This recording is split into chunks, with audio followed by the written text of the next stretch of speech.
Love. I don't think anybody heard anything after woke up to 15 roaches. Bruh, where were you? I wouldn't have read anything further. I would have been stuck on the How roaches. the roaches get that comfortable?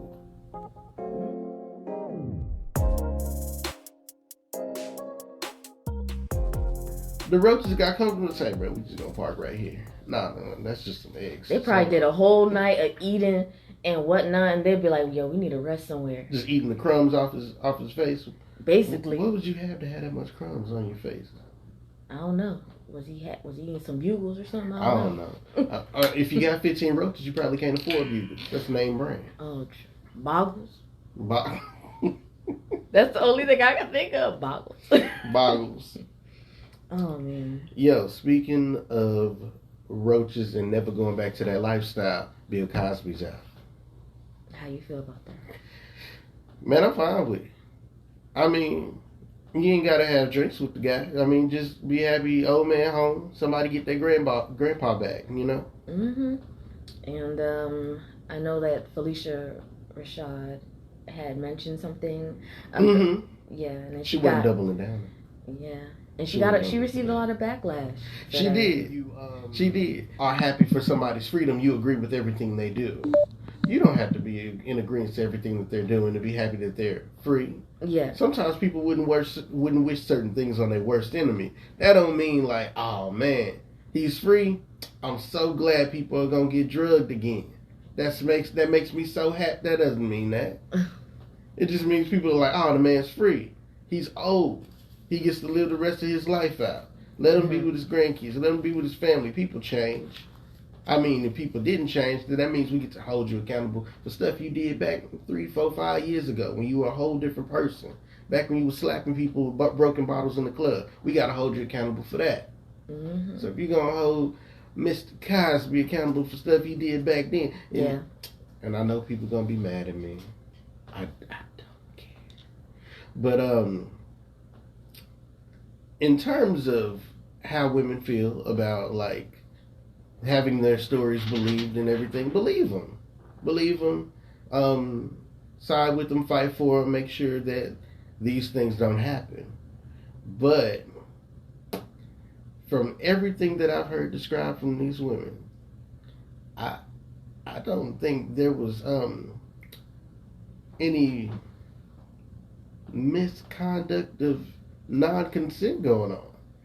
They make it sound consensual. They just make it sound like they didn't like it because the money ran out. I mean, he was with these women around the time he was married. Yeah, and that's a bad thing. Nobody said, hey, I went up to Bill Cosby's room. He gave me a blue pill, and I said, what's this? He said, it's a cheeseburger. And I was like, okay. And I ate it. And I didn't know what happened. They all said, we went up to Bill Cosby's room. We took some pills. We commenced to having sex. That sounds like y'all did what everybody's doing now. Y'all want to take some pills and get busy? All right, cool. And everybody that means everybody now going to come back 15 years later. Fellas, you get some money in your pockets. Just remember, you done gave them girls some mollies. They're going to come back 15 years later talking about we had some sex, but he gave me pills first. Yeah, I took him and agreed to it. That was wrong of him. And everybody's going to look at you and go, you nasty and you're wrong. Go to jail immediately. And then I'm also thinking, didn't some of them say, well, it was Bill Cosby, so like they felt cool taking the pill? And I was just like, you don't know him. Oh, man. I'm like, so you take pills from a stranger? That automatically... Hey, he was Mr. Huxtable. He wasn't no stranger. So, he was Mr. Huxtable on camera. He was no stranger to them. He was Mr. Cosby He off was camera. Mr. Huxtable. No. He was no stranger to them. He was Mr. They knew him very well. Mr. Huxtable would never give They you knew happy him pills. on TV. He would never give you happy pills to make you take off your hullabaloos and do what's the kinds of... like my thing is when people be like, oh, I know this celebrity, I know such and like you don't know these people. You don't know these people. They are just showing you little glimpses into their life to kind of like let you know like, hey, this is my life, so kind of like leave me alone. Like I'm telling you little bits and pieces, and they really don't have to share their life. People don't realize that being a celebrity is only a title, as in being an employee at a Fortune 500. Mm-hmm. Their paycheck is a little different. You see them a little more because the camera is their stage of work. Yes. So but people feel like, since I see you on camera, I know, bro, that's their 9 to 5. When they get off work, they not trying to deal with you. Remember them people that came to Justin Bieber's house? Yeah. And they kept bothering him. And he's like, look, guys, when I get off work, I'm just trying to go home. This is where I live. This is my house. You can't keep coming to my door. People don't realize that this is work. Yes. And just like if you work at a call center all day, people keep calling you and calling you. You're going to be like, bro, I don't want to talk, bro. I've been on the phone all day for 8 hours. Please, don't talk to me. That's the same thing with them. They've been taking pictures all day. They've been recording. They've been in people's faces. They just want to unwind and chill. But the moment they say, hey, can y'all chill? Oh, he's an asshole. I never meet your heroes. Yo, and in that video, after he had that full-on spiel about, like, respect my privacy, one of the fans was like, yeah, but can I still get a hug? Bruh. Take your musky armpits and get away from me. And then he still obliged, but I'd have been like, no. No, you ain't gonna get no hug from me. Justin Bieber is a nice guy. He realizes the bad publicity that can come with, please take your armpits down off of me. Mm-hmm. Please. And he can still be looked at as a bad guy for that. The only time celebrities want to be accosted or hey is if they are putting things on public display. Mm-hmm. Like when Cardi B showed her baby bump, she put that on public display for the world to see. Now y'all ain't got to bother her and knock on her door. Y'all can go to whatever website you go to and look at her pregnant belly and go, Cardi B is pregnant. I have no idea what significance that holds to people, but apparently it's a big one. SZA released a tweet that said, if I release some custom Crocs, would you guys wear them? I saw that. And as I was informed by you, somebody was like, if you wear them, I will. Bro, you don't know if that girl got a foot fungus or what. You just finna put on some Crocs and you don't know this person. No, but then I'm thinking the worst. I'm thinking that, like, say she did wear them and she sends this person her shoes, and then they just be doing some weird stuff with it, just like putting it up their nose and stuff, and you know they gonna do weird stuff with it. This is taking a little cotton swab, seeing how much bacteria on her foot. They gonna buy a DNA cloning kit off of Amazon.com, try to clone them with scissors and try to get rich off of. You know they gonna do weird stuff, bro. What you doing in here? I'm just trying to make a clone, bro. You ain't bathing. Why it smell like this in here? I'm just trying to make a clone, bro. You jacking off? I'm just trying to. I'm just reading the Bible, nigga. Like people are gonna do some weird stuff. Speaking of weird, we're gonna get into even more weird stuff after we feel peachy after this break. Mm-hmm.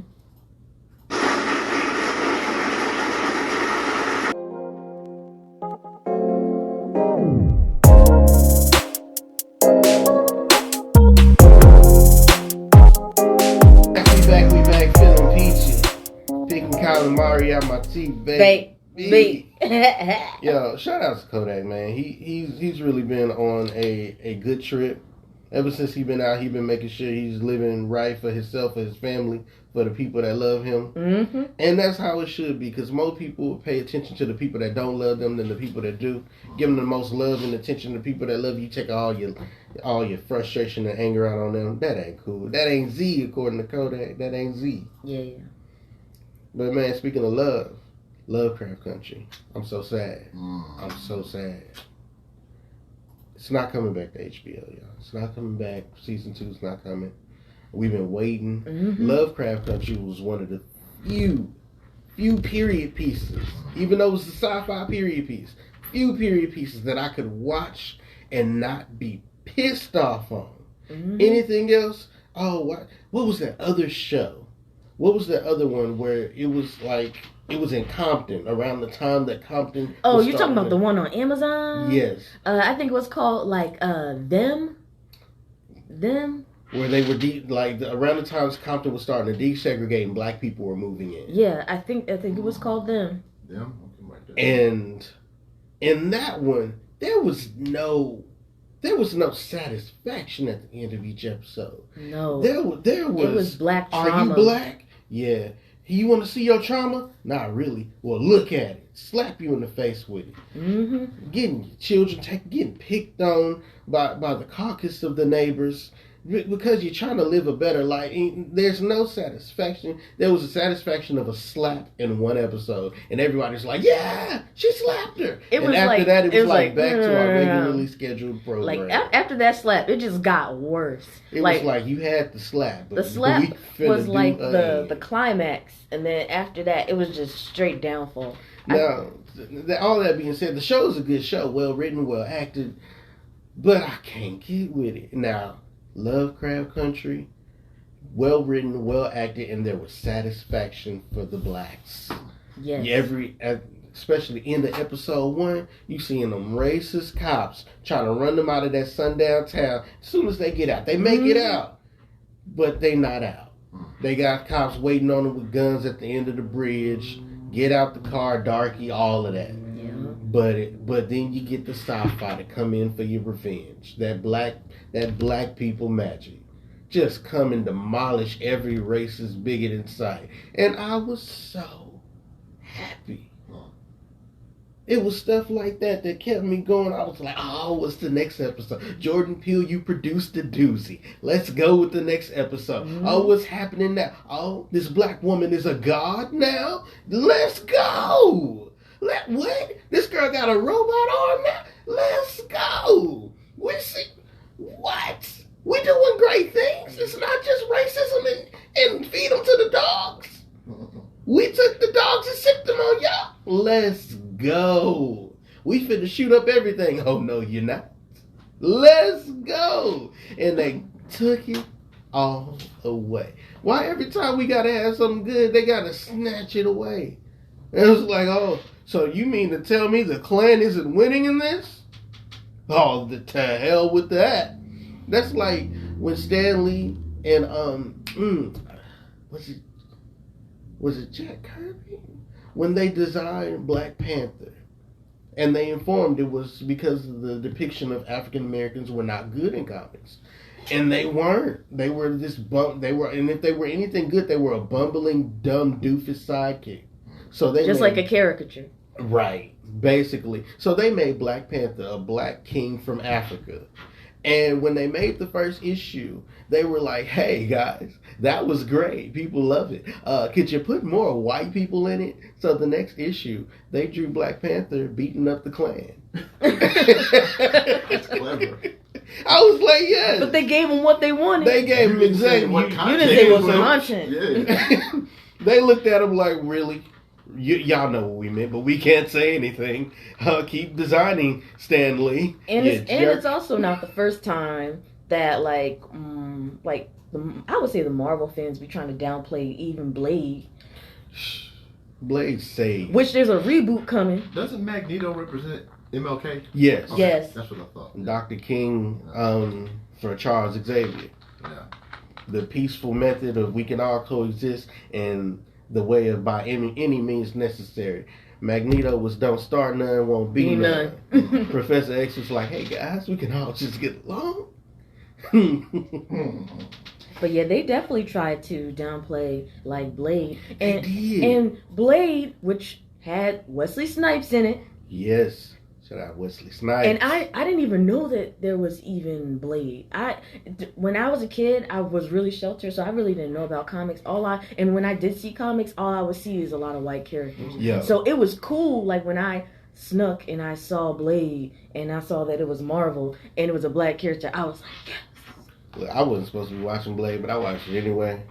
Because, there was like vampires and it was like, we don't know what this movie's about. Because even though comics were big back then, they were getting to the point where if your parents didn't grow up with comics, they didn't know much about comics. Nope. They just saw vampires in the movie.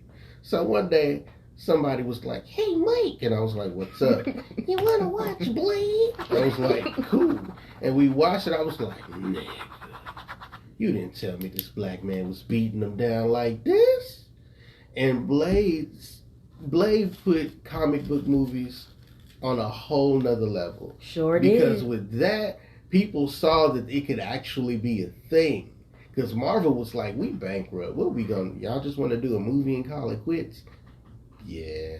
It was like their last hurrah, really. That movie was like, "Y'all ain't calling it quits. This is only the beginning." Mm-hmm. They hit that Blade off. Man, they did not expect to do a trilogy.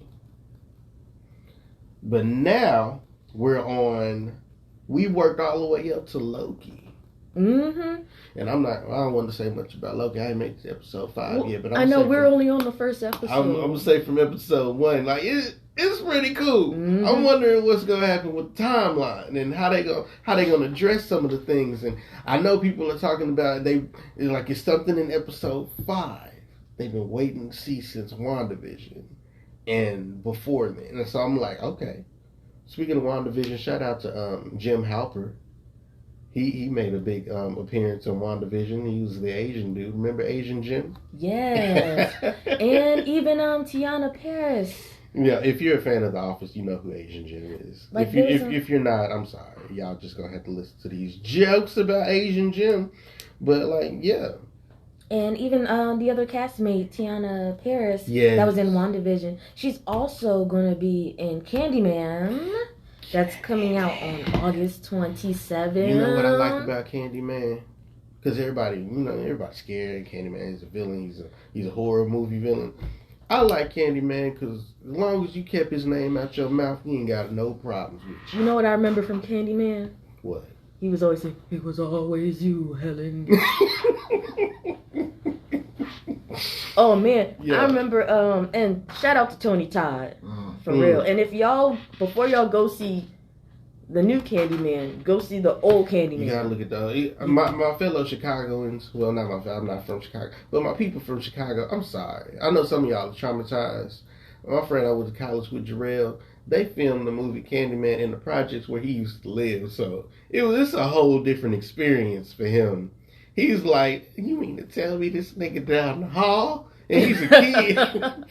And like you got to tell you, it wasn't real. But as a kid, that trauma's gonna stick with you forever. Candyman was not a happy-go-lucky villain. He was really kind of scary. Bees. Niggas are scared of bees alone. Yo, but you got bees on the man, just with a hook like that. And then, like back in the day, the legend of this creepy guy I always followed with, and he had a hook for a hand, and you like, what? A hook? And that Candyman had a hook, and you like, nigga, he got bees and a hook. This nigga's scary. As a kid, I didn't understand what was the point of the hook. Because it was scary. When the last time you see the person with a hook and it I was just scary? I was like, this nigga ain't no fisherman. It don't matter. Captain Hook was scary because of the hook, not because he was a captain. True. His name wasn't even Captain Hook. It was probably Steven Sutherland. And then he had a hook, and that's Captain Hook. And now he's the notorious villain of the sea. He could have been helping children every Christmas, feeding them. Speaking of helping children, July 17th, we have the ADD Christmas in July show. In that show, it is a toy drive. It is for the kids. And if you pay to attend the show, the after party is free. You get your wristband at the show. It's $10, correct? It's $10, or you can bring a toy that's around $10 value.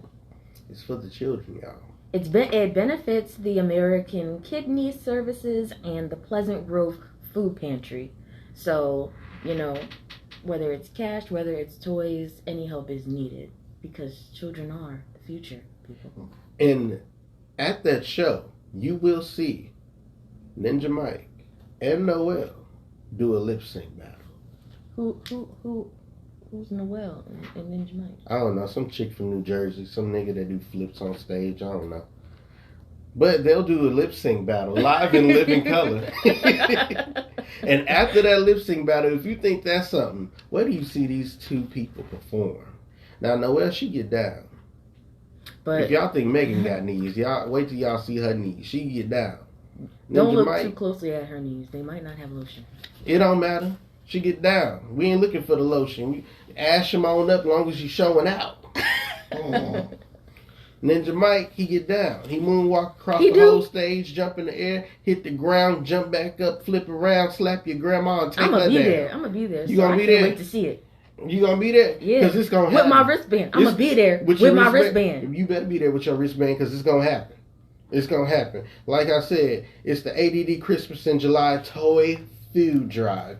And it is July 17th, 6 p.m. to 10 p.m. And don't forget, we got the after party after. And the toy and food drive, that is for the family. You can bring the whole family, children included. And we know y'all can't find no sitter. And we know every time y'all jump on Facebook talking about, you know what, I don't need nobody. Me and mine gonna have each other. We know y'all just mad because somebody couldn't babysit and y'all wanted to go out.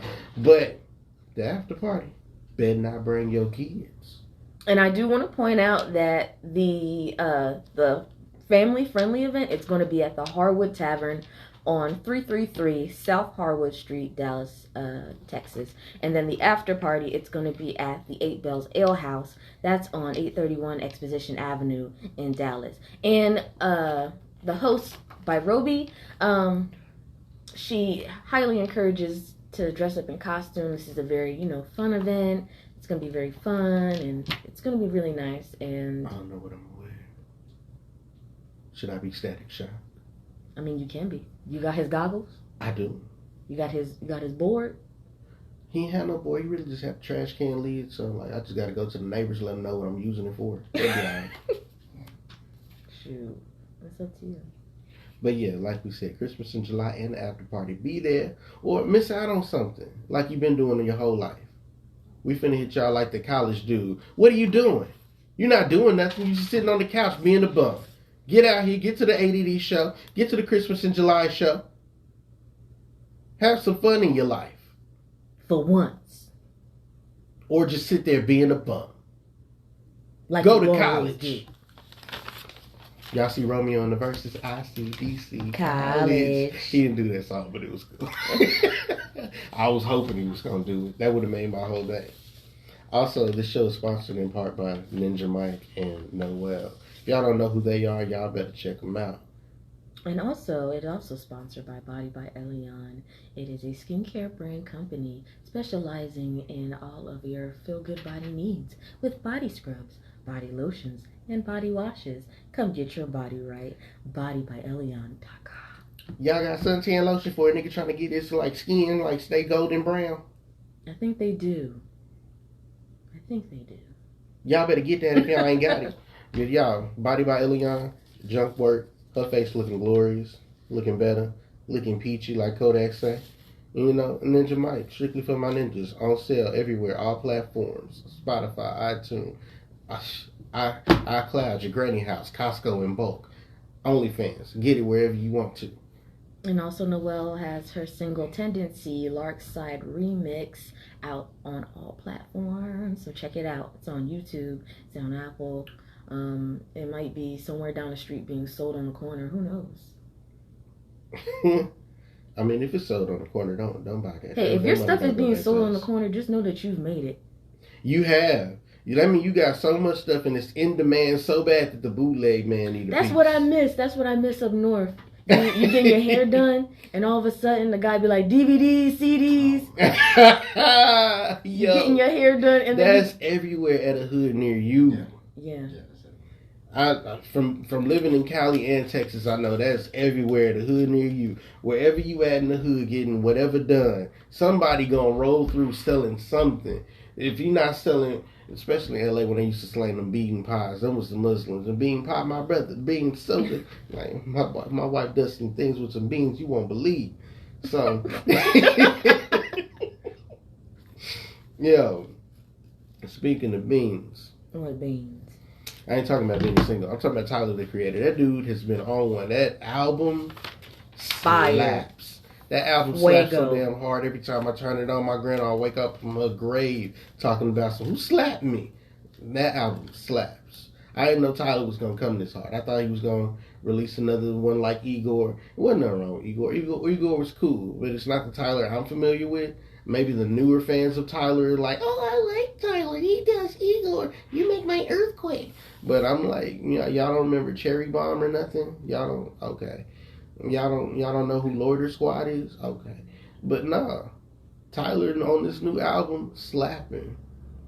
Matter of fact, we're gonna get into to Lumberjack. Let y'all hear for yourself. We're gonna do another song later on. We're gonna get into Lumberjack though. Later on. Y'all gonna hear the slap for yourselves. Now when it come on, guard your cheek. Your face cheeks, your butt cheeks. It's gonna slap wherever it needs to be slapped. But until then, we'll get right back at you.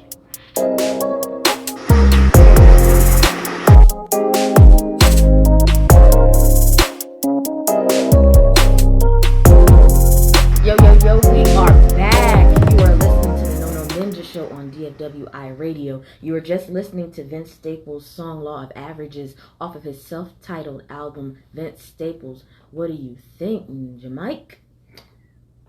Dope. You know, I'm from Kaale originally, so like, Yeah. when you hear that Kaale swag with bars, I'm a fan of bars. I'm a barologist. Like when you had played it in front of me, I think you played it like 3 times. Yeah, I did. And by the 3rd time, I was just like, oh, I didn't catch that like the first time. It's stuff to catch. Like the crazy thing, you have to see the visual for this song. The visual is insane. It's insane. Then the smiles, yo.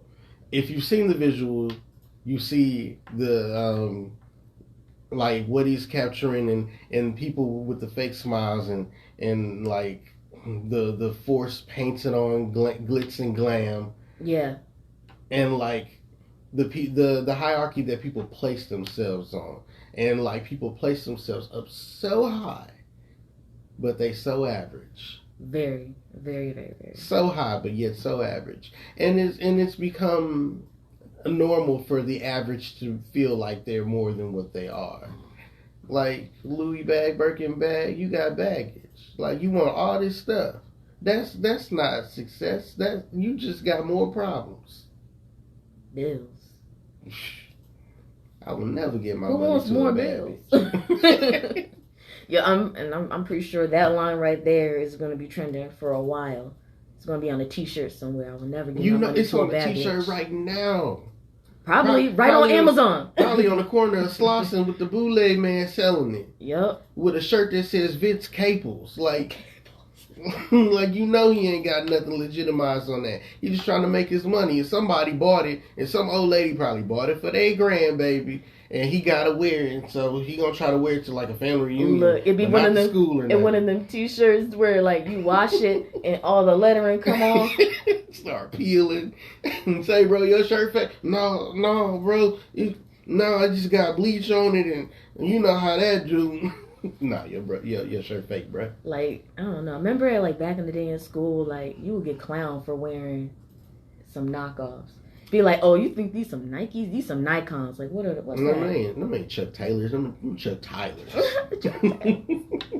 Yo, I love Vince Staples, like for his artistry, for his lyricism, for his visuals, for his visions. Like he is a different artist with bars that sets a bar and is in the league of his own. You can't compare him to nobody because he's Vince Staples. I think he's one of the most consistent artists he is out now, in my opinion.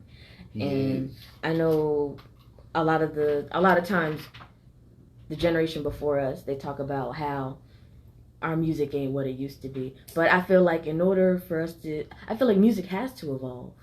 It does. And I feel like but I also think they speaking on like the stuff that's publicized. Yes. Because when you speak of hip hop, like back in the day, the stuff that was publicized was stuff of storytelling and like street poets and things like that. You would hear stuff on the radio, even though Naughty by Nature had OPP, which is other people's property, other people's penis, other people's pussy. Like, you also had stuff on the radio like NWA that would send a message and tell a story, and like stuff that was like righteous and everything. And then like when you go from listening to that to listen to on my thought shit, like people get confused. Like yo, this ain't the hip hop that I remember. But then like you also got to remember like the hip hop that was like that was not so abundant back then. We just had like Uncle Luke and the 2 Live Crew.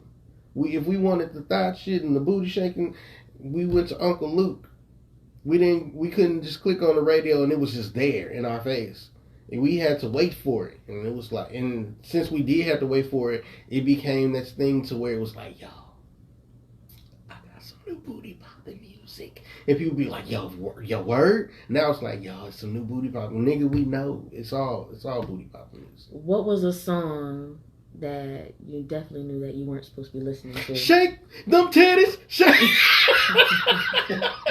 Mine was Uchi Wally Wally by Nas. Nobody, grown people wasn't supposed to be listening to that. I remember going to a friend's birthday party and they had like a playlist going on. They were about to do some type of game and they were like, "Oh, let's put some music on." All you hear in the background, "Oh yeah, motherfucker." I was like, "Huh, Mommy, that's that shit." And somebody's like, "Where's somebody?" what? You know when adults trying to hurry up and stop. They're like, "Wait, the thing over there with the stop." You told me you took that out. I'm sorry, I thought I did. Yeah, but another thing that I admire Vince Staples for, speaking out. A lot of people won't speak out or speak ill of certain things that they don't agree with. They'll do it in private, but in public or interviews, no. One of my favorite things of Vince Staples, like, criticize somebody for y'all up here doing this and that, telling me what I can't do. But if R. Kelly can pee on the little girl, I can say what I want to say. Like, and I was like, I agree, because he should have been stopped a while ago. He probably looking at Bill Cosby like, really, nigga? Y'all just gonna let him out? Y'all ain't gonna do nothing for me? Some people are like, oh, they need to let out R. Kelly now, too. R. Kelly let needs that to nigga stay where in he jail. is. Jail was made for niggas like that. And I know people are like, ain't nothing wrong with what? Yes, it is. Bill I thought you were going to say ain't nothing wrong with a little bump and grind. No. I was going to be like, eh. Look, Bill Cosby was with grown women who was like, yeah, I'll take pills and have some sex. You got some money for me? Oh, you ran out. I'm reporting you. Mm-hmm. R. Kelly was with children who were like, my mommy and daddy said I would get a record deal. Yeah, I know. Take your clothes off and let me pee on you. Like, no. Taking these little girls to McDonald's and getting them Happy Meals. He was at the McDonald's just waiting. I had a homegirl that went to school down the street from the McDonald's. She was like, they all went to, R. Kelly gonna be at the McDonald's. Nigga, he always at the McDonald's with a Happy Meal looking for y'all. Like, nah. Let him stay where he at. I think he's just fine where he is. He been out long. I was done with R. Kelly when I was in high school. I walked in class. Shout out Lincoln High School for being one of the most ghetto and inspirational institutions there is. Yo, I walked in class one day. They had the TV up. I was like, oh, snap. Watch TV. We ain't gonna have class today. We cool. Why is there a child popping in the video? Did one of y'all sex tapes get leaked? Is that R. Kelly? What is happening? What are we doing in class today? And like, it was in class. I ain't gonna tell on the teacher, because snitches get stitches and left in ditches. I ain't gonna tell on the teacher, but we was in class, and I was like, nigga, this is the R. Kelly. Where y'all get this? Oh, the dude down like by Little World was selling tapes. Nigga, y'all bought him? Why? And I saw that and I was like, here's a grown man and that clearly looks like a child. She's not even fully developed yet. And at that point I was like, I don't think I can like really just fool with dude no more. Like this is wrong. And if I knew that as a child, then adults should have had that snap in their minds like, hey, we should stop Robert Kelly. It's crazy. But nobody was like that because he was like, hey, I'm in trouble. Well, step in the name of love, y'all. And everybody's like, he did what now? Well, praise Jesus. It's weird because, like, watching the Survival R. Kelly and stuff and then seeing the interview that he did with Gail and stuff, I was just like, I was like, you gotta stop, man. That little girl. I'm fighting for my fucking life. I don't know how to hold time, people. This is a hold time. Like, that was the funniest thing ever. After that, I was like, nope. Click PlayStation on. Nope, not listening to this anymore. Speaking of travesties, Speaking of travesties, I hate that this is the transition because R. Kelly was the previous topic. But speaking of travesties, it is a travesty how Sha'Carri cannot run in the Olympics. Like, if she's running and smoking people while smoking with people, bro, that is not an enhancement. She ended herself. And she's still out running everybody. And she can't go to the Olympics. And people are saying, keep the same energy that they had with Michael Phelps. Please don't keep that same energy. Because they were ready to strip Michael Phelps of everything. But people don't remember because at the end, he had enough people ride and rally for him that they were like, you know what, since people are in heavy protest, we'll let them keep it. But from this point on, nobody gets any passes. And they were like, fine, just let Michael Phelps make it. He's all right. Everybody else just don't do anything. Sha'Carri, going through depression. I know people hate to hear it, but we as a people, especially black people, really do need therapy. Weed is not a good coping mechanism. You start chasing other highs. And I know she's coping with the death of her mother and all this going on, and the pressures of having to be the best, and you're representing this, and this is on your shoulders. I understand. And at the same time, I'm like, she made that, and she understands too. According to her, she knew what she did, she knew what she was supposed to do, but she did what she wanted to do. Yes. So I don't want them to keep that same energy they had for Michael Phelps, because I don't think that black people have a big enough say to be like, we're not watching the Olympics. They'll be like, fine, everybody else will. Because at the reality of it, they're not the majority of the people watching. And we're not. And also, that takes away from the other black athletes that need your support. Like Simone Biles. The GOAT. Because where they start penalizing us is when we start taking over everything. Everything. They expected us to excel in track. They was like, yeah, they're going to kick our asses in track, whatever. Yo, it's crazy. It's crazy because they every time they probably think of track they associated with, oh, that's a black sport. Yeah. And just like the NBA, like, because when they first started with the Dream Team and stuff, it wasn't an all-black affair. But now, them jerseys filled with black skin. Mm-hmm. It's an all-black affair on the Dream Team. Like the NBA and the Olympics, they didn't think that was going to happen, though. So they thought it would be a safe bet. Yep. Just like they didn't think that they thought they were safe in swimming. Because, you know, Michael Phelps been taking titles for years. And the black young lady, forgive me, I forgot her name. The black young lady that won first place in swimming. Now they're not letting letting black athletes wear the hair, the swimming caps. Swimming caps. Yeah. Because it's like the other ones do not hold our hair. And they don't care. And to be honest, I would get them for discrimination, because that is discriminating. It is very discriminating. But they're going on technicalities and the rules and how it has to fit your head and how it has to do like this. But black people's hair our hair defies gravity. It grows up and then it falls. It doesn't just fall. Yes. So, like, to penalize us for what we wear in protection of our hair, that's crazy. But they don't understand. They are culturally clueless. Sometimes it's not even that they don't even understand. Sometimes they just don't play. They are ignorant to it. They don't care because they're so ignorant to it. Because it's really out of sight, out of mind. They don't have to be around. They don't have to look at themselves in the mirror as black people and go, man, we really need this to help protect this. Mm-hmm. Exactly. And back to... Is it Sha'Carri? Yeah. Back to Sha'Carri.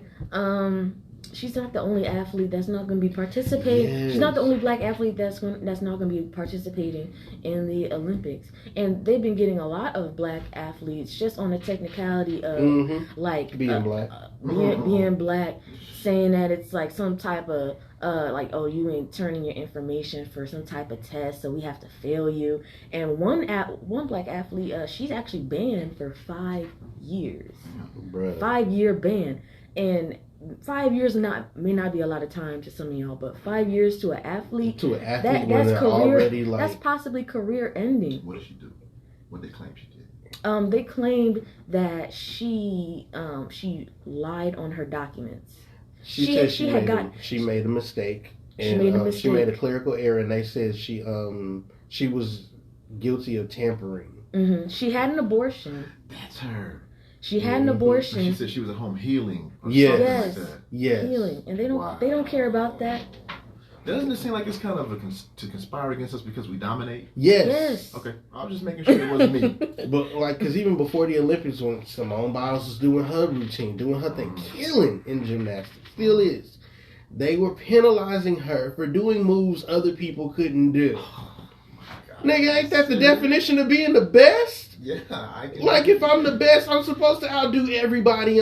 But then they tried to, we're sorry, we're just gonna call it the Biles routine. Like, nigga, she the best, and you know what? I love the way she's handling it.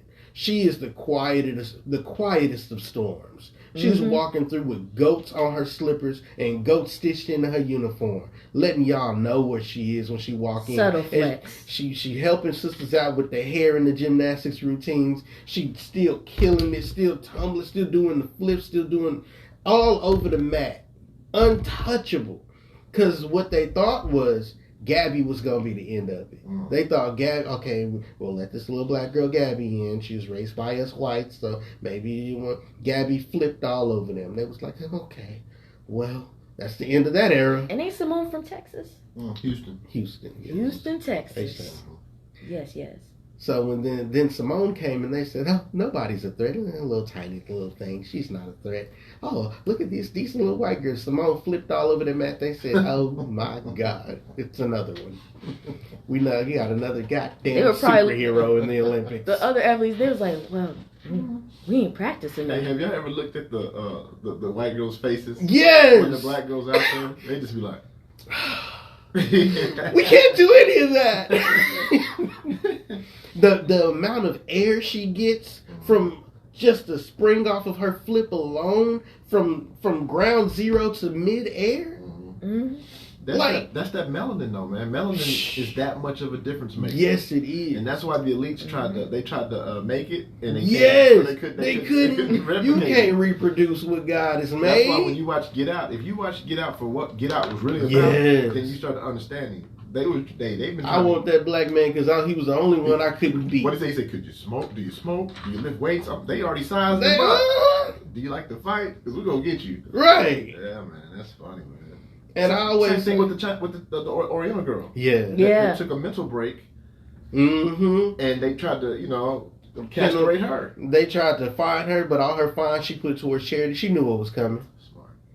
And it is good she took a mental break for her own mental sanity. Mm-hmm. But Venus and Serena played with no mental breaks. Venus not doing this. But they paved the way. They paved the way for her. They used to catch a lot of flack. They caught more than her. Remember? Because they would beat the Anna Kournikovas and all of them. Yes. Anna Kournikova made more money just showing up. It was so bad that when they were playing tennis in the Olympics, Americans, white racist Americans, would start cheering for the other countries over Venus and Serena, who was representing the U.S. I didn't know that. You could see it. And whenever they played, whenever any of their opponents scored a point, Venus and Serena just looking up there like, ain't y'all from America, it's even down to the commentators, because the last time that Serena did her match, you could hear the commentators, they make little sly comments, little shade. And stuff. She's doing something. She seems frustrated. She's not gonna win with that one. But she's playing a game that requires a lot of energy. Bro, chill. This woman is. But Venus and Serena paved the way, because without them, I don't think what is her name? The black and Asian girl, Osaka. I don't think Naomi Osaka could take as much as she's taking her now. The other girl, there's another girl that played too, and Osaka beat her. She's black. Coco. Is her name Coco? I think. Remember, I'm not sure. It's another black girl though. She's really good as well though. Yeah, but she's not Osaka though. She's not. Yeah. But if she keeps going, she has. I usually, their potential right now is limitless. And then they were shading Osaka's pops. They were. Pops is from Haiti. Yeah. They were shading honoring the Oriental side. Yes. And I'm just like, bro, y'all be doing that. And then what I liked about her was she said, no, my father from Haiti. Boy, and they didn't like that. They didn't like that. That's props to her because she was like, no, you're not gonna shade my father. Right. Yeah. Right. I hate that, but. That's what, and I also say whenever they show that they have a problem with black athletes, they have a problem with how well we dominate, I'll be like, thank your ancestors. You took the biggest, strongest slave and bred him with the healthiest, strongest slave woman and made bigger, stronger, more athletic, healthy slaves. And when we got set free and was like, we can do that too, we can compete. Let's run all over them. Mm-hmm. Damn. So in essence, it backfired on them. That backfired hard.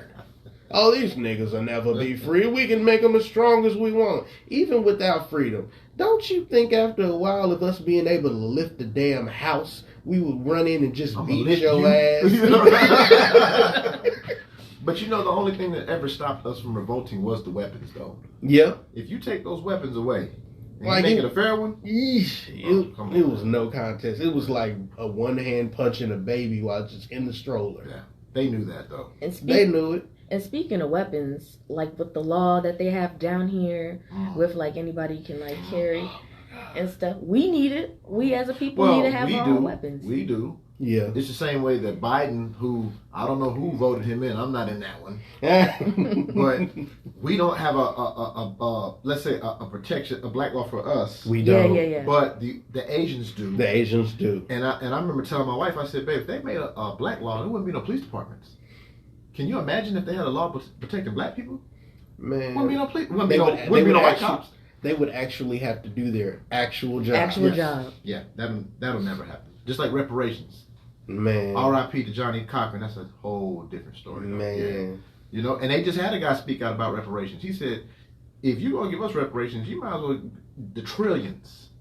Yes. It keeps going up.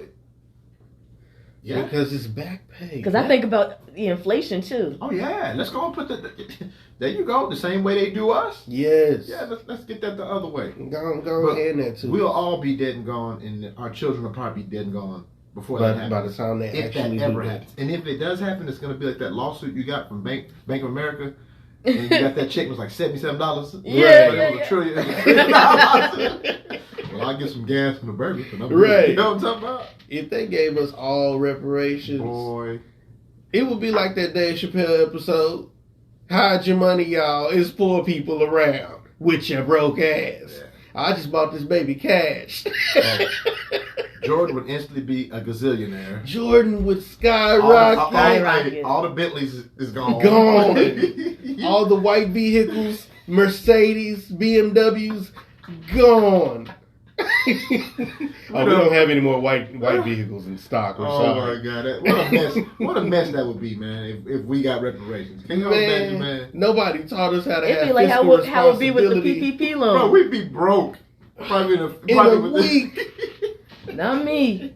I'm gonna save what little I have. I'm with you. I'm investing. Right. Houston, Atlanta, and Vegas will be overrun. In fact, I'm going to buy me a chicken farm because I know Negroes like chicken. Look, to be honest, if I get that reparation money, I'm gonna disappear for a while. Smart, man. Disappear. Oh, and they're gonna be like, I ain't seen you, but I've been seeing your name on these buildings. Exactly. I know you have. Exactly. But while we joke about that, that's what plagues us. We don't have any money management skills. Right. We weren't taught that because I know my mom noticed that mom raised me check to check. Yeah. She didn't have all I was preached about then was college and get a good ass job. Yeah. Like I had my mom and my dad, and the way it worked, my mom she did jobs and she did like jobs where like like kind of gig jobs. Oh yeah, for sure. And then my dad, he worked full time. He's a master plumber. Oh, he made some money though, huh? But like when a black man being a master plumber and people being afraid to hire you. Back then, I forgot those. Being afraid to hire you because of he a master plumber, he might take all our customers. Yeah. But my dad's not like that. He's actually. And I've met him. He is really nice. But you gotta remember though, This was always a problem. Yeah. That's what I always said. We can be equal of you in rank. Yes. But then the respect that comes with that, because plumbers today make real good money. They do. They do. My homeboy's a plumber out of high school. That dude ain't had no financial problem since. I'm like, you be plunging shit. And he said, damn right. Yeah. But I can see what you're saying, though, is that people wouldn't put him in positions to have jobs. Mm-hmm. So they still have that control over you. And even like when we had a little bit of a come up, he did like maybe some apartments or a big nice house or something. We have enough to catch up on bills, pay bills, get ahead for a little bit. Then when he has to go back out and try to get more work, my mom would be like, okay, can we get some type of assistance? Nah, he make money. And then so now he's struggling. He can't be in the household. Right. Isn't that funny? You need to get that black man out. To qualify qualify for public assistance, the black man has to be gone. You see how that has always worked against us? Yeah. Yep. I used to look at my neighbors like, bro, where y'all get chicken from? Like real talk though. How y'all pantries always stocked? But they had single mothers and they had all the assistants. Yeah. I had both my mother and father, no assistance. Yeah. That all ties back into what we were saying. If we was to get reparations, we would act a fool because we just grew up without. Yep. I watched my white friends have things that I couldn't get. Yep. And it broke my mom's heart because my dad was in New Jersey. You know what I'm saying? Mm-hmm. And we came to Texas by ourselves though. That's a problem though, and it plagues us to this day. Most of my friends grew up, their grandmamas raised them. You know how that goes. You see what I'm saying? Yeah. You grandma too old to. She's too old. She's tired, bro. You know, you can and she ain't got enough energy to discipline you. You can walk her door 4 a.m, bring chicks in, and yo, 700 Club on, she sleep in the chair, you know what I'm right. saying? But that's what plagues us though, man. You know, no money education, no 2-parent homes, those kind of things really affected me. Yeah. But my mom played my father, so I was one of the luckier ones though. You see what I'm saying? She didn't dump me on any of my other relatives though. Yeah. You see what I'm saying though? Like I was still fortunate I'm fortunate to have both my parents. They weren't together. But it doesn't matter. You still had them in your life. Mm-hmm. Right. And my dad was living in Texas at the time. And my mom, I was with my mom in New Jersey. And even though he wasn't there around all the time, he still helped take care. You know, and I feel like even though people can be separated, you can still co-parent. You just have to put aside your differences. Personal. Because it's not about you. Yeah. It's about the kids. It's about the kids. I went through that with my child's mother, man. It was like, there were feelings of, well, you chose her over me. Mm-hmm.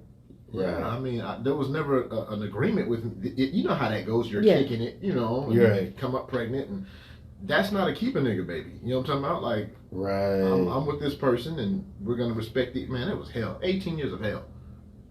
You know what I'm saying? Just like a woman shouldn't. If a man is really trying to be a part of his kid's life, don't castrate the man because y'all aren't together. Yeah. Right. Because it ends up hurting the kid, and a boy really needs his father. Yes. The boy needs his father. There's only so much a woman can teach a young man and vice versa. A man can teach so much to a young lady. Mm-hmm. But we still, it's like that black community, we got the worst though. Yeah. We got the worst though. You can pay that child support, but you still can't see him. Whoa. You know what I'm saying? Crazy, man. That's child support is not enough support. I mean, to me, y'all are my heroes for having two parents. I don't even know what that's like. Like, that had to be fun. You know what I'm saying? Like, I would visit my dad in the summer times. And, I would go visit my dad. I'd fly back to New York. He was in Brooklyn. I wasn't born in Jersey, but I'd fly back. I was catching flights when I was young. They was like tripping out. I was like, man, just give me the strawberry pancakes. You know what I'm talking about? My dad had worked for Delta Airlines. Oh, so you had the plug. And so he would get like flights for the low. And one time, there was a couple of times I was able to ride first class. That was cool as a kid. Hey, first class, something else.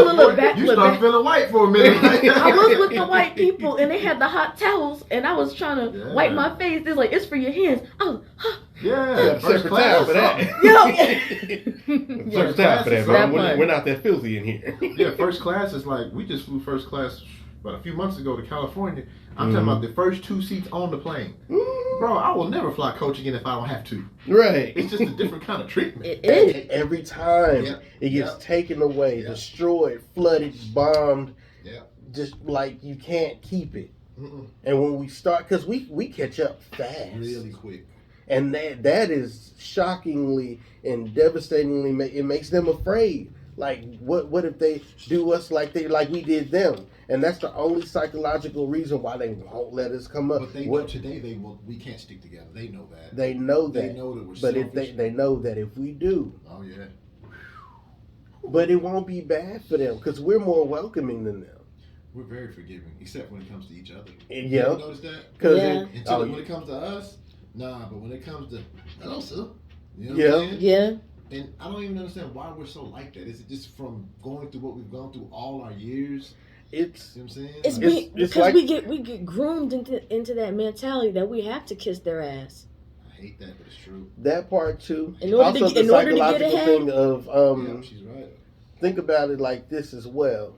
For your friends, if they do you wrong, you give them a chance. You give them a second chance. Your family do you wrong, bro, I ain't talking to Uncle James no more. Again. And that is crazy to me that this is your blood. It's the same way you can't live with your damn family. Right. I let my cousin come live with me, man. They burnt a hole in my damn floor. blew my transmission up. Because it be the people that are closer to you. They feel like they can get the rent money. They feel like they can do more because they closer to you. Yeah, but bro, my thing is, I'm a Pisces, so I got that giving ass heart. Yeah. Bro, my heart done turned cold now, bro. You learn. You keep missing skin off your ass for reason, man. You know, I'm tired of this. Right. And I just, it was just like, you know what? I got to take care of me and mine. And that's what I teach my kids. It's like, don't be no fool. Mm-hmm. You see what I'm saying? Because people out here they'll use you. You dig what I'm saying? Take advantage, do whatever they can, step on your head to get ahead. Yeah, you learn from, life will really teach you or it won't. If you're going to be stubborn, keep bumping your head, all right, you go right ahead though. I learned that lesson a lot, especially like being in the music industry. And you being a black woman. Yeah. Man. You have it the hardest. Out of all of us, you have it the hardest. Because if your titties ain't out and you ain't popping your ass, they're going to put you on the back burner and be like, well, she's cute. But this one. See, that's why I like Rhapsody. You know who Rhapsody is? Yes. I love Rhapsody. She's so dope, man. But she don't get the shine that the parties and them get because she ain't. She don't. That's why she and her image aren't the same. That's why she's not brought up in that conversation when they be like, oh, females do is rap like they strippers, but you're not listening to Rhapsody though. And even I would even say like Rhapsody, No Name Gypsy, like she's just No Name now. She's just No Name. Yeah. But there's so many artists, so many female artists that I could think of that. Lady LaSure is my favorite. Lady LaSure, even local artists, Sheila Nicole, definitely like names, yes, write that down. Sheila Nicole. 3D Nati? No. I mean, no, she kind of dresses scantily, bro, but I mean, 3D Nati she gives me chill bumps. There's so many talented women, but they don't get the same. It's only maybe one or two y'all can be at the top at a time. You notice that? Yeah. Mm-hmm. Nicki and Cardi now Cardi and Megan, and it's like they don't get their shine like back when we was coming. Back in the day, because they tried to do it back then too. Yeah. But the difference was the women was like, nah, we ain't playing. We're not having it. That's my sister. Boom, boom, right. Boom. We had, you're right. You can't have Queen Latifah making a song about unity and then like disassociation herself with other female rappers. It don't go together. So they all came together. And Missy Elliott's all about like uniting the female artists, and especially because she directed the Twerkulator video for the City Girls. Yeah, she did. And I saw it, and I loved the visuals and stuff. Because her what do you expect? I mean, there was shaking ass, of course, but people still put on trash bags in the rain. Look at this creativity. Because what they'll do is they'll give you, and I hate to use the word give, but they'll give you so much creativity. Yeah. But we still need you to put this in there. It's like being it's like being an organic farm. Okay, you like how much ass shaking do we need? Yeah. Yes. Like you can grow your fruit organic like they do the farmers, but right next to you is the GMO. Right. So it's like it's a give and a take. Yeah. Mm-hmm. You know, and I'm pretty sure Cardi is dope, and I'm pretty sure she's tired doing the same old. Cardi said before like that's the music y'all want and that y'all buy, and when I put out stuff like Ring or Went Through Your Phone, then y'all barely get at a listen, but then I put out some other shit, that's what y'all want to hear, so I'm gonna keep talking about popping my pussy. That's what she said. But that's because they're misguided. Yeah, in social media, aren't you there? We didn't grow up with that stuff, man. Like I am. Oh my God. Like, because we were at the... Kids don't remember Netscape. Kids don't remember dial-up. Oh, dial-up, bro. I hate it. Bro, that's a nightmare. Let somebody call while you downloaded something. Oh, bro. I finally got on the computer. Let me... Wasn't no cell phones. We had pagers back in the day. Like, you had to stop and pull over to the payphone. Yeah. Like, bro, y'all kids got it easy. Hey, you paid Star 69. Yeah. Star 69. Yeah, man. I mean... my kids be tripping out. They get I got a Lexus. He tried to put his damn iPhone in the tape deck. I said, "Fool, what are you doing?" No. He said, "It's not a phone holder." Yo, somebody. Bro. I saw that on the internet. Somebody else thought he was like, bro, that car came with a phone holder back then. Like, bro, that's a tape deck. Bro, I got tears. That was my first album. My dad got me. My first album was Tupac, All Eyes on Me. It was on cassette tape. Yeah. Put it in the tape and pop. Played it to the tape, pop. Yeah, man. That's crazy right there, man. I was exposed more to hip hop when I came and visited my dad, and I got to hang around my cousins and stuff. That's East Coast, right? Down here. Oh, really? Mm-hmm. I he was in Jersey. He moved down here. I mean, her mom was in Jersey. My mom was in Jersey, but like we listened to a lot of more like R&B and R&B and gospel, very gospel based stuff. That's what happens. And then I came down here, and then my cousins exposed me to like Juvenile and stuff. Just corrupted the poor baby. Oh yeah, that's what happens. I didn't know. Like I was like, what? I knew about BET, but I knew they had like a gospel thing, but I didn't know they had like Uncut, oh, yeah. 106 in Park and and Rap City. Like BET had the best Devil God play ever. They would be like, all right, y'all ready to jack off? BET Uncut. Boy. But we gonna surprise you as soon as that God. Oh, what have I done? What have I done? It hit you right around 6 a.m. in the morning. It'd be like Saturday night. Oh man, and be like, have you talked to the Lord? But I just got through looking at ass. Man, but you know, when Bob Johnson sold BET, that was it, bro. It was not in the best interests. It was the beginning of the end. Of black people, they started letting you say nigga on all the movies they showed and whatnot. I was like, oh, wow, what we're doing now. Cool. That was probably their first order of business. I think the politics of that also is they don't feel like they can tell us if they can or can't. If the network's owned by us, we can be like, don't say that. Yeah. But if it's not, they can be like, don't say. Oh, well, you can say it, but our white shows can't. Right. The most racist thing on TV was still that WB frog. Wow, I do remember Dave that. Chappelle said it like the best. Welcome back, niggers. I was like, this frog gonna jump out singing "Mammy." Watch. But yeah, going into that.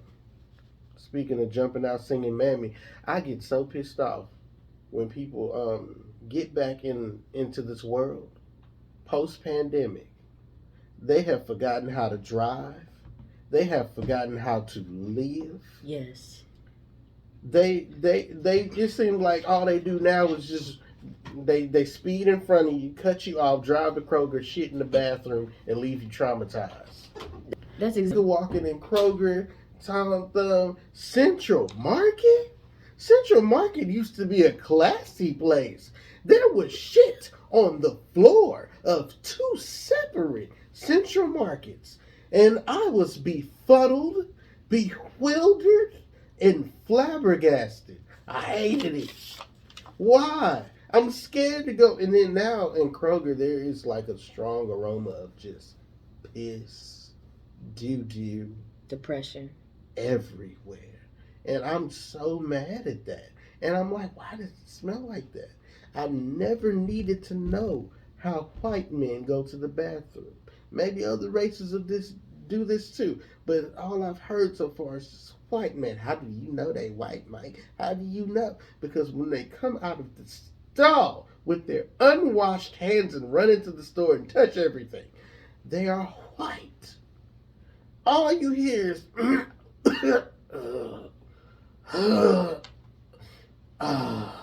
And I'm like, nigga, why the sound effects? What are you doing right now? Does it hurt? It sounds like it hurts. I'm telling you, I think I told you before. It's all their anger and everything that they've been feeling. They just let it out in that toilet bowl. Man, they just let it have it. Ain't no way. All their aggression goes into that toilet bowl. That's why it sounds like they're in a constant struggle while they're taking a dump. I don't even think it's even called a dump. It's a shit. It's an exorcism. It's a dookie. It's an extra dookie. It's nasty. Look, I told you about that one time. That old white lady. She came out the stall right next to me, and I was washing my hands, and then she looked at me and she was like, I guess I'll wash my hands. She didn't say that, but that's what she was thinking. I guess I'll wash. And then she only washed one hand, of course, one hand. Hopefully it's the one that she wiped with. It's the one she masturbates with. Gross. And yeah, just washing that one hand, and I was just like, ugh. She washed her bean flicker. And I work for Instacart, y'all. So I'm a gig worker, and you have no idea going into the stall, using the bathroom, and washing your hands and seeing people constantly walk out of the stall willy nilly, like they didn't just drop a deuce. There was a man. I finished using the bathroom before him, so naturally, I say naturally because this is what I do. I go to the sink, put soap in my hands, and proceed to wash them. He gets done, sees me, and waits patiently. I'm like, because do the other sinks not work and he's aware of this? I don't know. So I'm like, okay, I'm done. I head out of the bathroom, and he's like, we're done. And it's like I washed my hands for him. Like, Nick, I didn't wash my hands, and that makes Why yours did he clean. wait behind you? He waited. Weird. Like a weirdo. Bro. Well, I don't know if he's going to masturbate to that image later. He might. Remember about that dude that you were telling me about in Kroger? You have to let them know about that weird man in Kroger. Oh, wait, let me make sure it's the one. It was the one on Cedar Springs Road. No, the one on Capitol Ave. Yeah, it was on Capitol. Capitol Ave. The one in near Oak Lawn. So, oh my God, at Kroger, I had to go to the bathroom. I had to pee. So I'm in the bathroom, pissing, and all I hear is...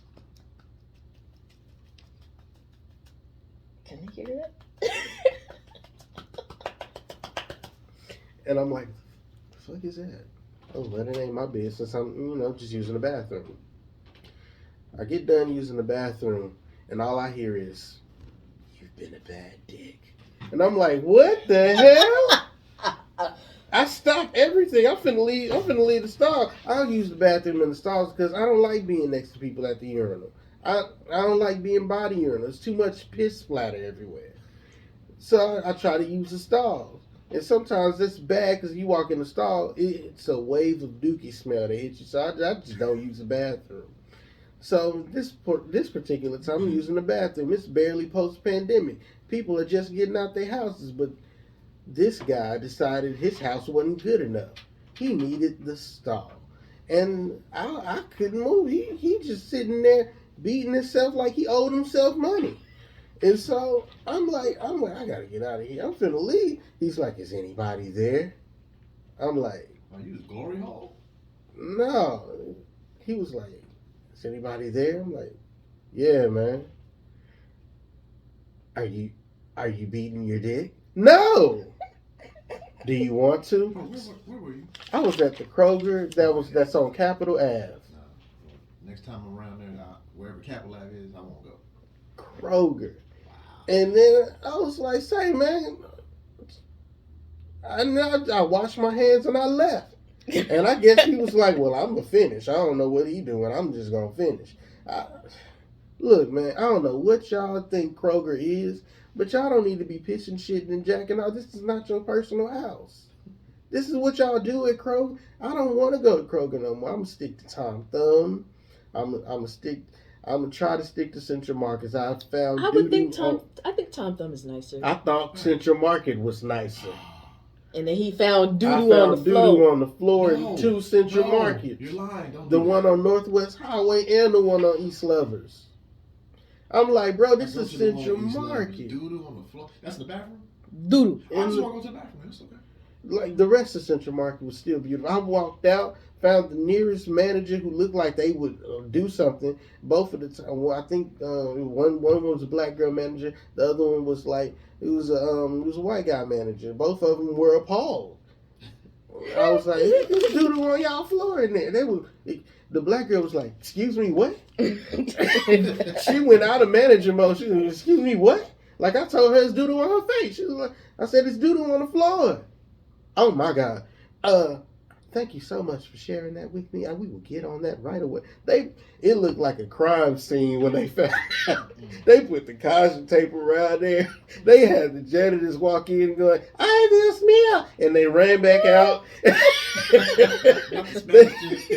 It was a Spanish chick janitor, and then the other one, I found the Spanish chick first. I was like, "This doo-doo in the bathroom," and she was like, "Oh, el baño is over there." I said, "Oh no, let me get somebody else." I told them doo-doo in the bathroom. They went and got her. She was like, "Ay, Dios mío." She said the same thing the other chick did. She was just as confused. I'm like, bro, how is this happening? So post-pandemic, y'all mean to tell me that y'all have learned nothing? No. They said all you got to do is wash your hands and clean. Y'all bought bleach and soap for the first time in y'all lives and decided to be clean. Y'all didn't bathe before this? And now y'all coming back in, oh, the pandemic's over. Oh, time to resume my normal practices of being nasty. When the pandemic was hitting, I was happy. Why? No traffic. There was no traffic. It was peaceful. It was quiet. It was quiet. The birds were chirping. You could hear the birds. Yes, you could. I had to go to the bathroom. What? I had to go to the bathroom. The white dogs. I had to go to the bathroom. I stopped at 7-Eleven. I said, "Lord, it's the pandemic. Please don't let this be the usual 7-Eleven." I went to that bathroom. It smelled of pine sol in heaven. I was like, "This is a dream." Bro, why you always go to the bathroom? And hold on. Why during the pandemic they actually had soap? They had soap. After the pandemic, ain't no damn soap. It's like they just stole the soap off the dispensers. Just like, forget all y'all. That's what I've been missing. It was like, since we don't wash hands, y'all don't need to either. And like, as soon as the pandemic was over, everything's nasty again. Y'all couldn't help yourselves. We went to California to visit family. The smog is back. With a vengeance. With a vengeance. Can't breathe in no more again. Like, did y'all couldn't wait or something? Y'all know the planet's only getting worse. It's a new God dropped a new ocean, just like Tyler the Creator dropped a new album and went #1, and like he got the stunt on DJ Kaale a little bit. God decided he gonna drop a new ocean. It's the South Ocean. Yep, surrounding Antarctica. God dropped a new ocean. It's a new breed of ape. It's the snub-nosed monkey. Y'all gotta Google that. God dropping new projects like he a rapper. Like, it's crazy. You know who also dropped something besides God? Who? Logic.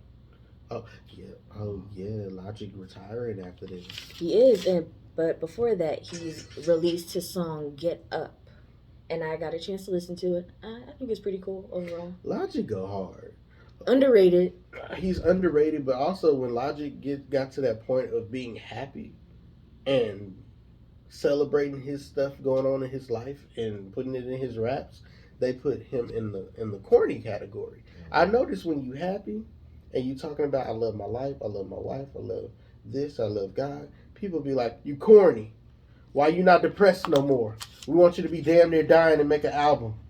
We don't want you to be happy and making an album. Chance's album, The Big Day, that one, I appreciated, but I didn't give much repeat, no. And that's because on that album, it was a good album. It was a good album format. He had classic album structure, skits, the songs he brought back. Was it SWV? He had John Witherspoon on the album, R.I.P. And then it was actually a tribute to his big day of being married. And people were like, corny. We don't love our wives around here. We popping bottles and slapping hoes. You corny now. And I'm like, every time a rapper gets to be an adult, why has he got to be automatically corny? Every time more lyricism is incorporated, it's corny. And Logic... Because I told you most of these niggas can't read and write. So they need like an A, B, C, 1, 2, 3 structure to follow by, so that way they can understand. And sometimes a bar to them is talking about, just what if it would be the same old bitches and hoes and money and the trap lifestyle. A lot of these niggas rapping about money don't have any. We see a lot of them over at the open mics. I got money. Nigga, you spent your last $5 to get in here, and you didn't buy anything from my table. I heard a nigga rap about pulling up in a foreign, and he pulled up in a foreign, but it was his Uber. So, so I guess he was like, he kind of was telling the truth, but he was talking like he drove, and I'm like, he don't drive, though. I'm confused. What? Yo, also... Logic did something in his new album that I kind of respect. You know how people get mad at you for talking about what you're going through now, like, because as a rapper, you try to speak your truth. Yeah. If your truth is no longer in these streets, then you finna play with bars and metaphors, especially if you have the ability. Everybody ain't got the ability, so they lie about what they rap. Like Future was lying about doing drugs. But Logic was like, why would I rap about that struggle life when I don't live it no more?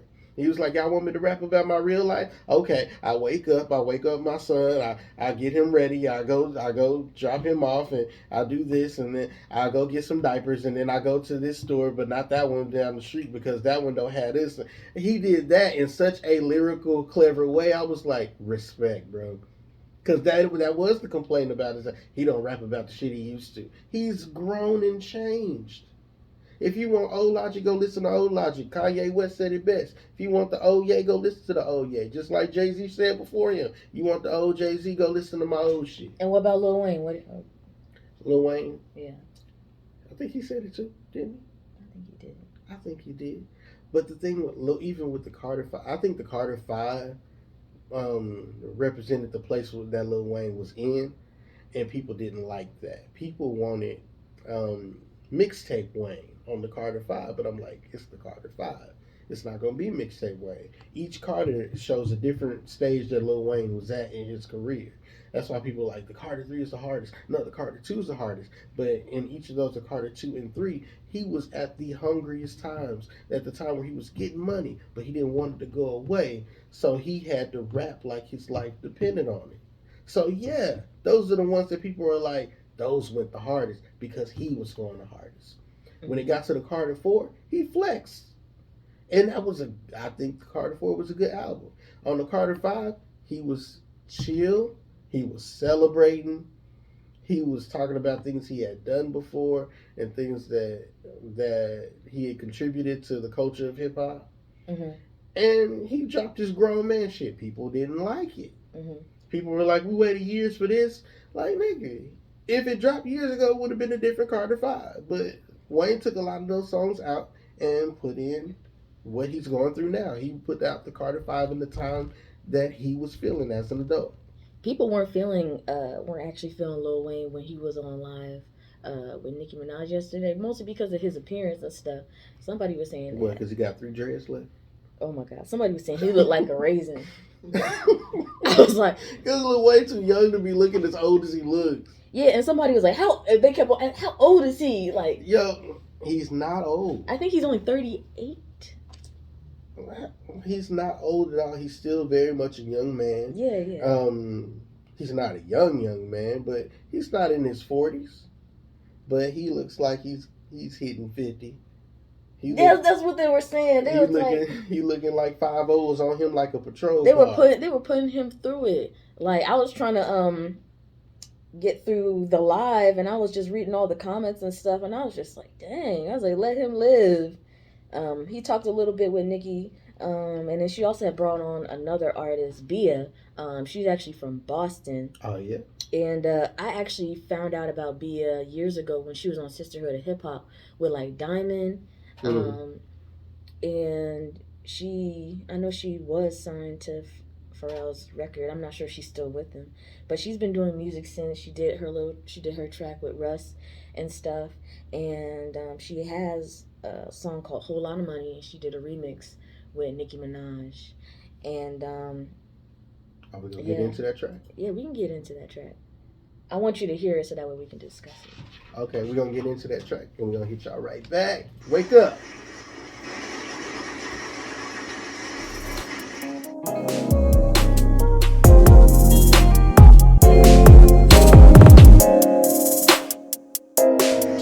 All right. We are back. You were just listening to Bia featuring Nicki Minaj, Whole Lot of Money remix.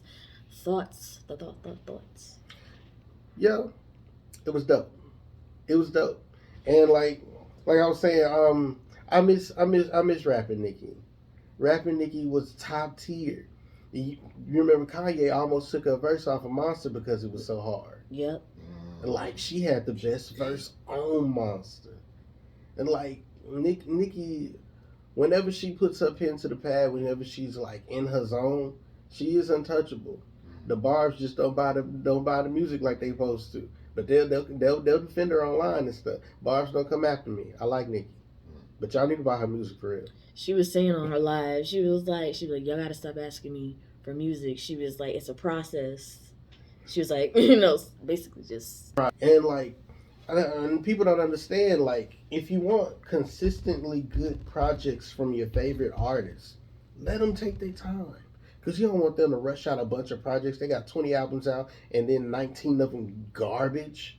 Like, you don't want that. That's why I do appreciate, even though we have not gotten new K-Dot. The newest K-Dot we got was on the Busta Rhymes album, which was a great album.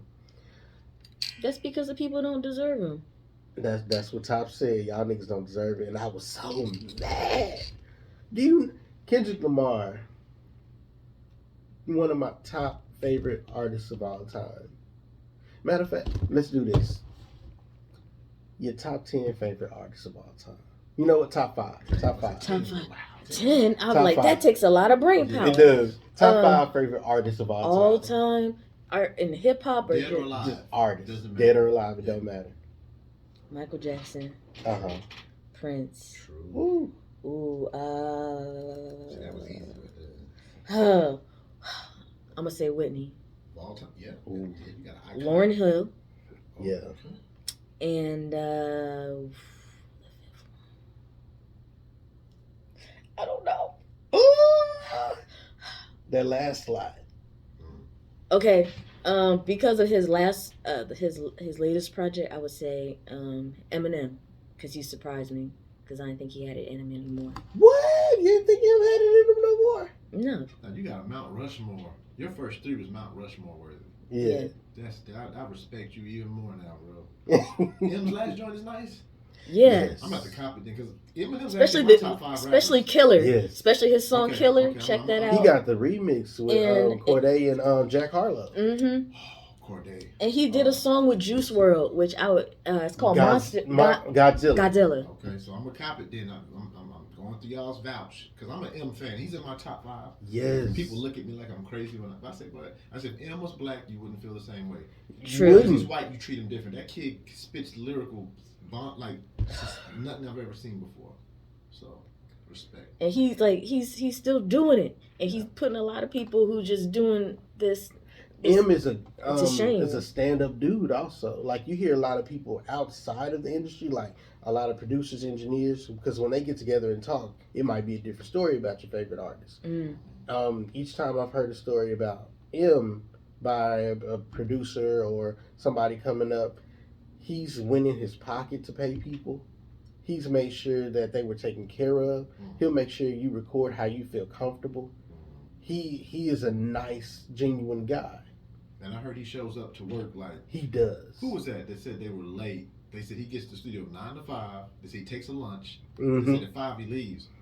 And whoever it was, I forgot, they said they got there about 4 something. He said, well, I'm out. I'll see you tomorrow. He said, treats it like a job. Yeah. You know? And like, once it becomes your everyday profession, you kind of have to put it in like a job so you can have a day-to-day life. Because being in the studio is time consuming. You can be in there from 7 a.m. to 7 a.m. I've done and not know it. Because you in the studio, you're not seeing the sun go down. You're not hearing people outside. You're not seeing what time it is. You're just working. We've done that before. Like, we walked out the studio and we went to the Waffle House. It was like the sun was up. I was like, oh, shit. Right. I called my wife and said, babe, I promise you. Right. I'm FaceTime to see all these niggas. Like, we lost track of time, bro. We got lost in the music. You do that. Like, and like, so when you start doing it on such a level that he's at, you have to block it off like it's your job, or you will lose count of everything. Because like, he's still a father. He's still a family man. Even though she's grown, he only has one, right? He has one that's biologically his, and then he has others that he takes care of, and he's adopted. Okay, I didn't know that. Because I know at one point he even adopted his brother Nathan so he can have a better life. That's good. You know, the thing about him, he lost a part of him when Proof was killed. Yes, he did. And you saw it. You've never seen him like this before, though. That really took a part of him, man. And then he's sober. Like, I've always thought something about, like, because every time I've heard about, or even before him, every time I've heard about an artist being sober, when they get to a clear mind state and they make music again, it's always leagues ahead of what they did before. And I know people always talk about, I like OM, but people don't realize the nostalgia effect. Yeah. When you hear something like M for the first time back in that day, you're like, But when you hear it as an adult, you're like, man, you're not impressed anymore. It's not new anymore. It's not hot anymore. Nobody's really talking about it like it's the hot new thing. You're familiar with it. But when you're familiar with that, you're related to its old content. And if it's anything besides its old content, your nostalgia effect will take over and say, man, it's trash. You easily dismiss it. But when you take that part out and actually listen to the new compared to the old and how the lyrics and cadence and patterns have changed and the vocabulary has expanded, you're like, this guy has gotten even better. Like, even better. Was it better, or was he just stuck because he was in that world? I think before he was stuck. And at the same time, he was starting to decline. Because the Marshall Mathers LP was like one of the greatest that's my things. favorite M album of all time as far as in his catalog. Yes. It was like sitting outside. That's the little log cabin looking house. Yeah. Even Tyler the Creator That's ever did. Tyler the Creator and I forgot another rapper was like they learned how to rap from that album, and they had that on repeat. Yeah, that album's amazing. And like I wasn't even supposed to be listening to that album, but I was listening to it. I went to Best Buy and bought it. That's how old I am. I went to Best Buy and bought the CD. I think there used to be a place back in the day called Sam Goody. Oh, Sam. Yeah. Used to buy your stuff. Yeah. You got all your music for Sam Goody. Kids don't know nothing about no Sam Goody. Here they had one called Sound Warehouse. Yeah. And you would buy the tape. Notice I said tape. Yeah. Put it in your pocket or on your person, just to show niggas you had it. Yeah. I bought Public Enemy, Fear of the Black Planet. I went to school with him. I got that new Public Enemy. I was like in the 8th grade, bro. It was just like, where is that love for music now? Because see, now music all sounds the same. It's either bitches, money, the club, rich. And that's industry too. That's industry. The industry's fault. Once the industry knows what's selling, the machine starts working and they pump that out constantly. Damn, can we get a switch up? Can we get a... That's why I like Tyler. That's why I love J. Cole. Though. J. Cole. Flames. I like his new album. Yeah, it's like that. I wish music went back to lyrics. I think it's getting back there. If you know, radio wise, like I want that again, though. You know what I'm saying? I think it's going to take some time because, like you mentioned, the algorithm. You have to keep boosting, and it's really on the fans. And as long as they're pumping out stuff, this nonsense, and you're not getting to the actual real content, then it's never going to be really pushed to the forefront. And that it really is based on the fans. Yeah, I think that's why J. Cole him and Kendrick are looked at as icons and stuff. Yes, they are, because there's not many of them. The legend of 3,000, Andre 3000, because there's not many of them. When you're few of when it's a bunch of garbage and you got these gems, I'm getting mad at K-Dot because he won't come on. Like, nigga, come on. And then where's the K-Dot and J. Cole joint? Like, come on, man. That ain't happening. And from what J. Cole said, that's why I even more believe it ain't happening.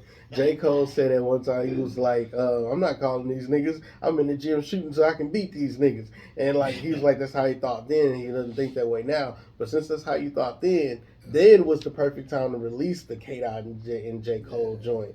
But now, because even they even had that thing where they rapped on each other's beats, and it was they was messing with us, like and it never came to fruition.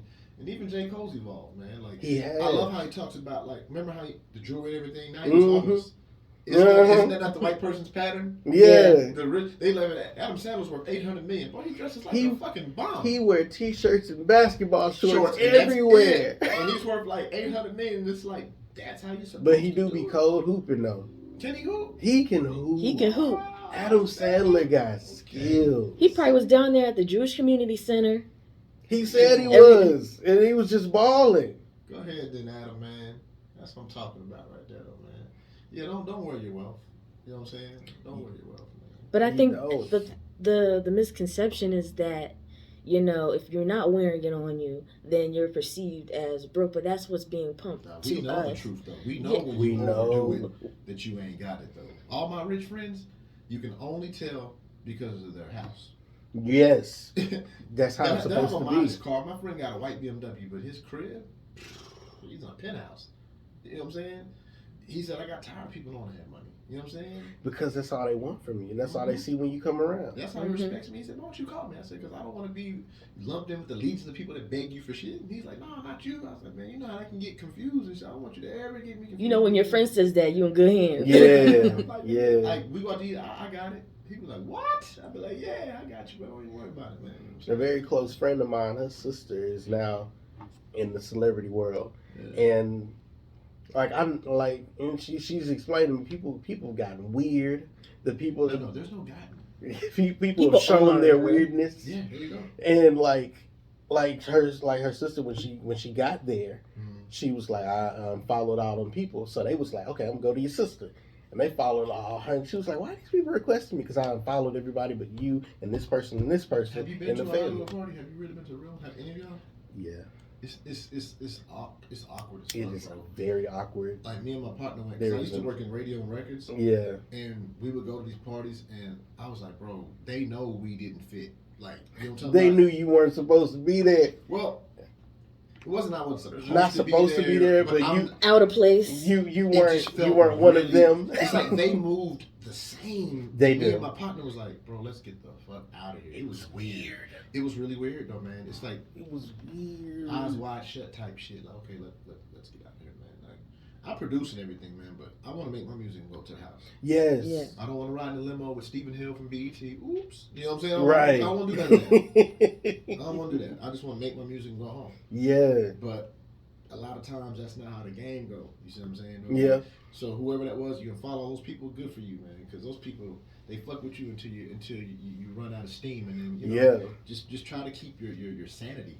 The crazy thing is that person, she's on top right now, but as soon as things get real and like you see the industry coming around you wanting these things from you, demanding, she calls big sis. She calls fam.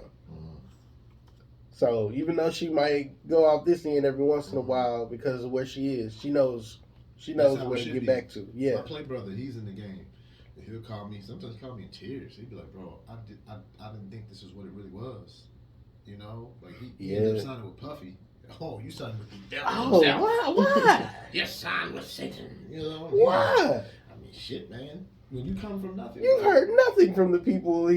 But think about it. When you come from nothing and someone's calling you and offering you, something, hundreds of thousands, man. I mean, shit, you on the next thing smoking, bro. But your brain operates differently. Like, hey, that person said this money. That can be a learning lesson if you flip it the right way, though. Yeah. You know what I'm saying, though, because the industry is set up to make money off of you. That is yes. Right. Now, if you just happen to make some money in the midst of it, good for you. But will you leave with your sanity? That's why I respect Jim Carrey. Yeah. Jim Carrey been mm-hmm. Get on that, bro. You know what I'm saying? You think turning down things. One of his best sayings was he said, "I wish everybody in the world could be rich, so they can see that that's not the motherfucking answer." Yeah. I love that quote right there.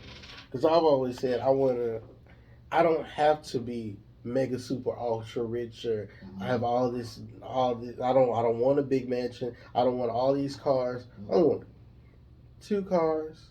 3 if she want one. 3 if she want one. 3 if she want one. Get your boat. If I like water though. I like water too. I'll probably get a jet ski. That people don't ever want to get their ass. Go to the pool party. What y'all do? Put y'all feet in the damn water. I know how to swim too. Look, I don't know how to swim. I know. That's another thing. We just don't be knowing how to swim. I've been swimming since I was 5. Man, if I was open a swim school, I'd be rich. Look. You should. I'd be rich as hell. I've been swimming since I was 4 years old, bro. And once you start swimming, you never want to stop. It's like therapy. You see what I'm saying? Yeah. It's like therapy, man. But you know how niggas do, bro. Because as soon as I get in pools, I only want to get in the pool if they have a deep end.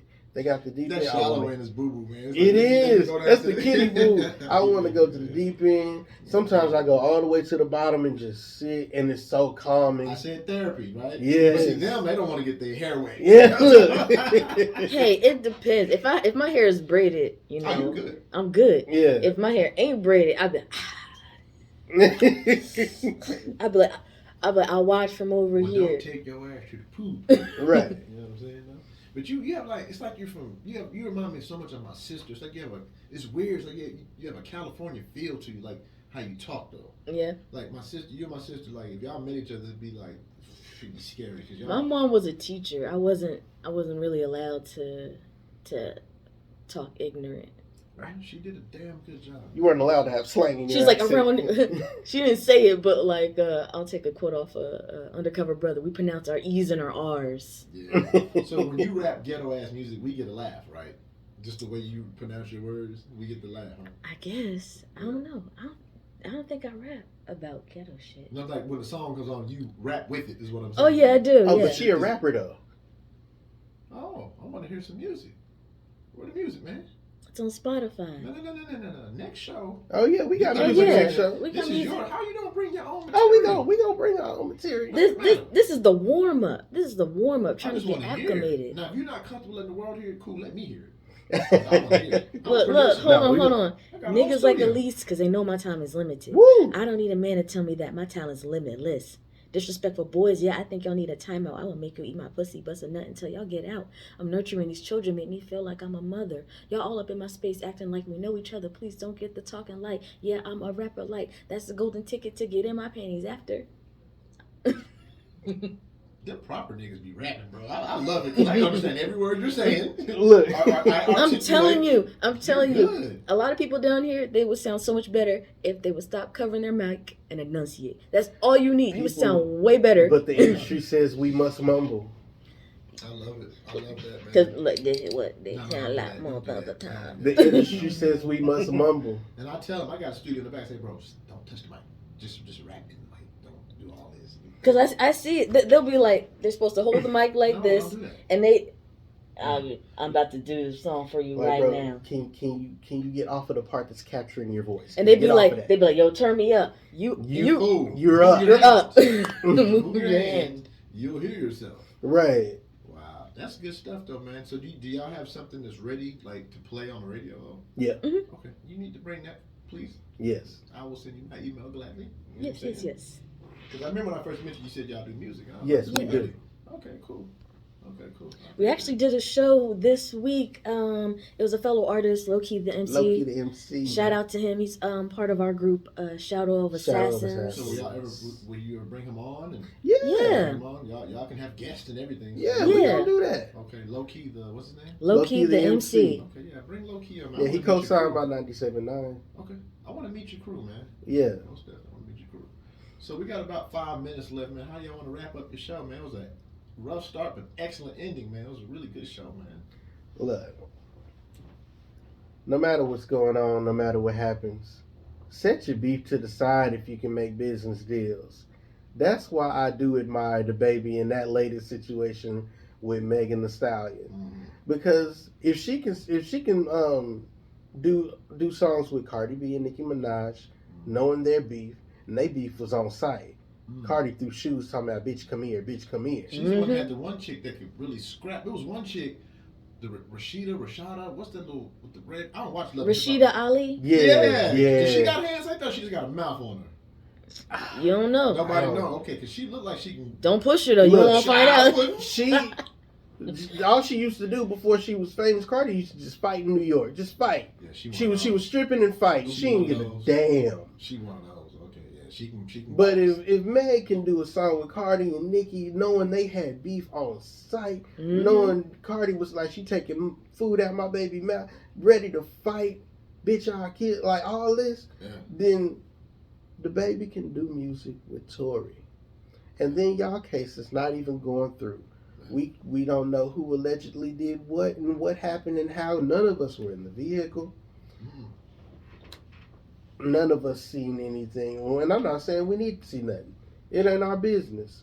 Just like his business deal with Tory Lanez should have been none of her business. Because that man had to do work. He is new in the industry. He is trying to stay relevant. He got children. He got kids to feed. He got baby on baby entertainment. Ain't he got to be with his baby mama right now? So you know she gonna come after them pockets on child support. I think he just got back with Danny Lay too. So we don't know how long that's gonna be. You gotta remember the baby. No disrespect, he's not the type of artist that's lasting power like that though. Not right.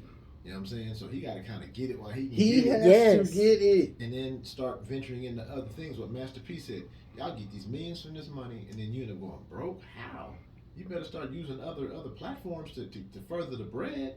You dig what I'm saying? No, it's too much. It's too many things out there you can do. Exactly. And not only was it like a smart move business-wise to do so, because Tory is independent. So Tory probably came with that bag. So it was also a good business move for the baby's career because that song slapped. He showed versatility in his rapping. He had bars. The video visual was phenomenal. Yes. Like, he made a smart decision. But for people not to like it because, he's doing music with the guy who shot Meg. Y'all don't know. Bro, you weren't there, bro.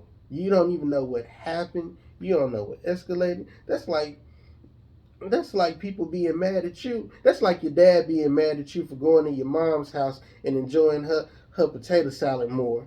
And even though they had beef over whose potato salad was better. You finna get your grub on. You ain't finna be there and not eat. It gets that petty. It really does. It does. Yeah. But y'all, look. This last song we're gonna play before we head out gonna be Scat. Y'all tell me for yourselves how you feel about it. Because I love the song. Me Go too. Hard. All right, so y'all gonna close it out? Yes. And this has been the NONINJA Show with Ninja Mike and Noel. Don't forget about this Christmas in July with the ADD for the food and toys. And then don't forget about that after party where you better not bring your kids over at 8 Bells. We going, y'all. Ninja Mike, Noel, we doing shows. We got lip sync battles. We over here at your granny house. We selling music. Go get our stuff. Go come subscribe to our show. Be a part of this greatness that's going on. Because if you're not, what you doing with your life? Get out of the Kroger bathroom. Quit jacking off. Hey, shitting on the floor. Quit doing that. We out. And wash your hands.